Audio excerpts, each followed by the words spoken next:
Well, the Summer Olympics opening ceremony kicks off July 26th in Paris, France.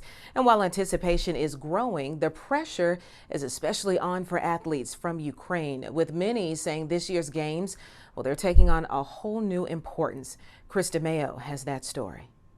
With the Paris Summer Olympics just weeks away, athletes from around the world are continuing to train hard.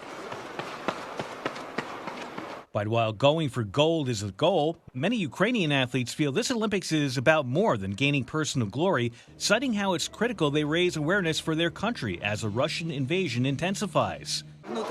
We compete to draw attention to Ukraine, to attract more media coverage, to keep raising the issue of the war. Preparing your body and mind for the Olympics is a challenge of its own, but with more than 500 Ukrainian sports facilities having been destroyed since the war began in 2022, athletes are facing extra hardships. You sit in the bomb shelter for an hour, then come out for 15 minutes, start warming up, moving, and then the siren goes off again, and you go back to the shelter. It's impossible to establish a normal training routine. Many male athletes are also torn by their decision to compete instead of fight.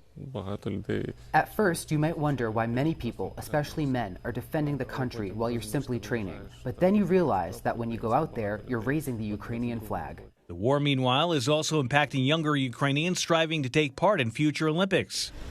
I want to become an Olympic champion. Alexandra Pascal has been training in gymnastics since she was 4 years old.